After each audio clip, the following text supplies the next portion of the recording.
சுரந்தா வணங்காத ஒருத்தனை பார்த்தா எனக்கு தெரியாதா? தோளோடு தோள் நின்னா தருவானே உசுரதா. அவனை கண்டினியூஸா வாட்ச் பண்ணிட்டே இருங்க.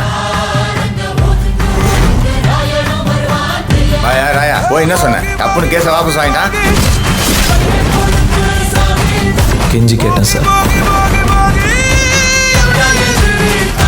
நல்லவனா இருக்கிறதுல உனக்கு என்னடா பிரச்சனை? அவனுக்கு எடுக்கிறதுக்குன்னு ஏன்டா வந்து தொலைச்ச? நான் எங்கம்மா உங்க புள்ளைக்கு எடுத்தேன்? உங்க புள்ளதான் ஊர் உலகத்துல இருக்கிறவங்களை கெடுக்காம இருந்தா பத்தாதா? நான் அப்பாவிமா, எனக்கு ஏமா விஷத்தை கொடுத்தீங்க? ஏன் புள்ள தப்பு பண்றானா? நீதான் அவனுக்கு சொல்லி கொடுக்குற. அவனை கெட்டவனா மாத்தினதே நீதான்டா. உங்க புள்ள என்ன பாப்பாவா? அவனுக்கு மூளை கிடையாதா? அவரு தான் எல்லாம் பண்ணாரு. காசுக்காக நான் கூட இருந்தேன். இனிமே அந்த பக்கமே போக மாட்டேன். அப்ப புரியும் உங்களுக்கு. எப்படியாவது என்ன காப்பாத்துக்குமா. அம்மா உங்களுக்கு கையெடுத்து கும்பிடணுங்கம்மா. காப்பாத்துற, நீ உண்மையை சொல்லு. அவன் என்ன பண்ணிட்டு இருக்கான்? நல்லவனா தான் இருக்கானா இல்ல மறுபடியும் கெட்டவனா மாறிட்டானா? நான் கேக்குற கேள்விக்கெல்லாம் உண்மையான பதில் சொன்னினா நானே உனக்கு மாத்து மருந்து கொடுத்து காப்பாத்துறேன். இல்லனா இப்படியே நீ செத்து போயிடுவ. என் புள்ளைய பிடிச்ச சனியன் தொலைஞ்சதுன்னு நானும் சந்தோஷமா இருப்பேன். சத்தியமா சொல்றேன், நான் ஏதோ வயிற்று பழப்புக்காக இந்த மாதிரி ஆளுங்களோட எல்லாம் சேர்ந்து வாழ்க்கையை ஓட்டிட்டு இருக்கிறோமா. ஆனா உங்க புள்ள சுந்தரிய பழி நீக்கிறதாமா வந்திருக்கிறாரு. அவர் திரும்பி எல்லாம் வரல. வேற வழி இல்லாம அவருக்கு நான் ஹெல்ப் பண்ணிட்டு இருக்கிறதுக்குமா. நான் சொல்றத நம்புங்கம்மா.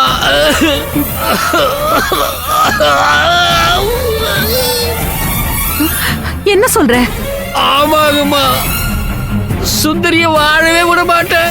அந்த குழந்தையோட சேரவும் விட மாட்டேன். அவளை நிம்மதியா இருக்க விட மாட்டேன் அப்படின்னு சொல்லி இருக்கிறாருமா உங்க புள்ள. அவர் டார்கெட்டே சுந்தரி தானுங்கம்மா. நான் சொல்றதுல நம்பிக்கை இல்லைன்னா இனிமேல் நடக்கிறதெல்லாம் நீங்களே பாருங்கம்மா. அப்பதான் உங்களுக்கு கார்த்திக் சாரை பத்தி முழுசா தெரியுமா. அம்மா, நான் காலைல வேணாலும் விடுறேம்மா. என்னை எப்படியாச்சும் காப்பாத்துக்கம்மா. நான் உன்னை நம்புறேன். இனிமே நீ அவன்கிட்ட பேசக்கூடாது, அவனை பார்க்க கூடாது. அவர் இருக்கிற தசை பக்கமே போக மாட்டுமா. இந்தா இத குடி. என்னமா இது? விஷத்தை கொடுத்துட்டு வெறும் பச்சை தண்ணியை குடிக்க சொல்றீங்க? அதுல விஷம்லாம் இல்ல. சும்மா உனக்கு தொண்டையை பிடிக்கணும்னு சுக்கு கொஞ்சம் அதிகமா போட்டேன். அம்மா, இது போதுமா? இனிமே இந்த பக்கமே வர மாட்டோமா. அம்மா, இனி இந்த பக்கமே வர மாட்டேனுங்கம்மா. ஆளை உருங்கடா சாமி.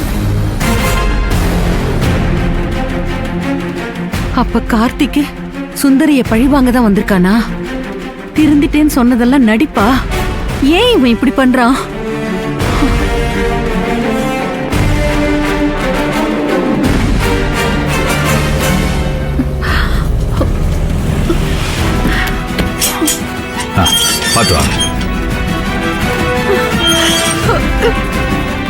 ஐயோ தம்பி, நான் தப்பு பண்ணிட்டேன் தம்பி, தப்பு பண்ணிட்டேன்.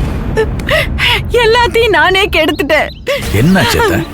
என்னாலதான் தம்பி, என்னாலதான் எல்லாம் வீணா போச்சு. நீங்க எல்லாம் சொன்னப்பவே இந்த பாவி கேட்டிருந்தா இப்ப இப்படி ஆயிருக்காதே. என்னாச்சுதா? ஏன் இப்படி அழுது புலம்புற? என்னால இப்படி ஒரு நிலைமை வரணுமா? பாழா போன பாசம் இப்படி விஷத்தை கூட பாலா நினைக்க வச்சிடுச்சு. என்ன மன்னிச்சிடுங்க அத்தா. என்ன விஷயம் சொல்லுங்க. சொன்னா தானே தெரியும். சொல்லுங்க. ஏன் கூறு கட்டவளே, எல்லாத்தையும் பதற வைக்காம விஷயத்த சொல்லிட்டு அப்புறம் அழு. அது வெற்றி தம்பி கிட்ட போய் சுந்தரி புருஷன் தான் கார்த்திக், நீங்க வேற பொண்ண கல்யாணம் பண்ணிக்கங்க, அப்பதான் அவங்க 2 பேரும் சேருவாங்கன்னு சொல்லி சுந்தரிக்கும் வெற்றிக்கும் நடக்க இருந்த கல்யாணத்தை கெடுத்ததே நான் தான்.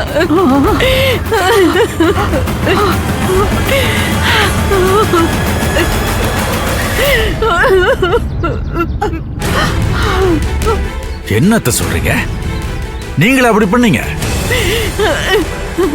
அடி பாதகத்தி, மூச்சுக்கு 300 தடவை சுந்தரி என் மகன்னு சொல்லிட்டு இருந்தியே, மகளுக்கு போய் இப்படி ஒரு அநியாயத்தை பண்ணி வச்சிருக்கியே. என்ன மன்னிச்சிருங்க அத்தா. நான் ஒரு கணக்கு போட்டா வேற ஒண்ணு நடந்து போச்சு. கார்த்திக் அப்ப நல்லவனா இருந்தான். அப்போ இப்பதான் கெட்டவனா மாறிட்டானா? ஆமா, திருந்திட்டானே. இனிமே சுந்தரியோட சேர்ந்து வாழ்க்கையில நல்லா இருக்கணும்னு இந்த பெத்த மனசு கேட்காம அவனுக்காக இந்த காரியத்தை பண்ண. ஆனா அவன் சுந்தரிய பழி வாங்குறதுக்காக தான் இந்த வீட்டுக்கே வந்திருக்கான். அந்த விஷயமே இப்பதான் எனக்கு தெரிஞ்சது. நினைக்காத, அதுதான் உண்மை. தம்பி, நீங்க வாங்க, எப்படியாவது வெற்றி கிட்ட பேசி அந்த கல்யாணத்தை நிறுத்தி சுந்தரிக்கும் வெற்றிக்கும் கல்யாணத்தை நடத்தலாம். அப்பதான் கார்த்திக் பையன்கிட்ட இருந்து சுந்தரியும் குழந்தையும் காப்பாத்த முடியும். அப்பதான் சுந்தரியும் நிம்மதியா இருப்பா. வாங்க. ஏய் செல்வி, உனக்கு என்ன கிறுக்கா பிடிச்சிருக்கு? இப்ப எப்படி அங்க போய் பேசுறது? பத்திரிக்கை அடிச்சாலுமே பாதி கல்யாணம் முடிஞ்ச மாட்டுக்கதானே. இப்ப போய் அவங்க கிட்ட என்னத்த பேச முடியும்? இல்லாத கண்டிப்பா முடியும். நடந்தது சொன்னா அவங்க புரிஞ்சுப்பாங்க. நீங்க வாங்க தம்பி. சரி வாங்க.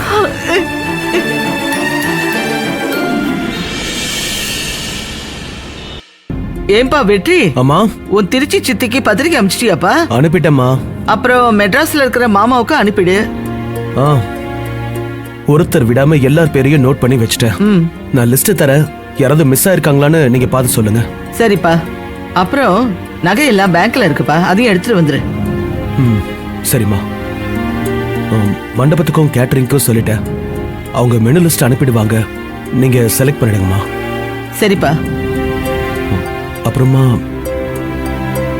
இது எனக்கு 2வது கல்யாணம்.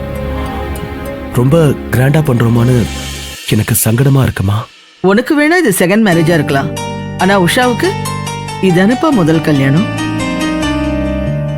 அதுவும் பல வருஷம் காத்திருந்து ஆசைப்பட்டவனோட நடக்க போற கல்யாணம். அவ வாழ்க்கையில எவ்வளவு பெரிய விஷயம். அவளுக்காக இத பண்ணித்தானப்பா ஆகணும்.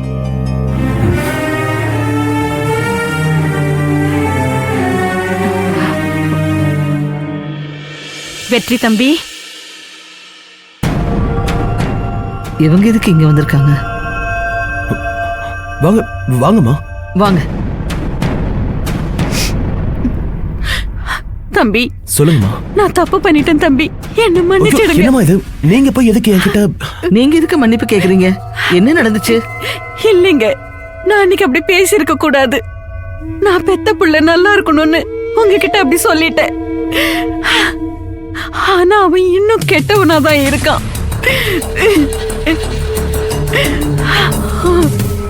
பரவாயில்லம்மா, நீங்க எதுவும் தப்பா சொல்லலையே. அதுக்கு எதுக்கு மன்னிப்புன்னு பெரிய வார்த்தைலாம் சொல்லிக்கிட்டேன்? இப்ப எதுக்கு அதெல்லாம்? எல்லாரும் உட்காருங்க, நான் காஃபி போட்டு எடுத்துட்டு வரேன். வெற்றி தம்பி, நீங்க தான் எப்படியாவது சுந்தரியை ஏத்துக்கணும்.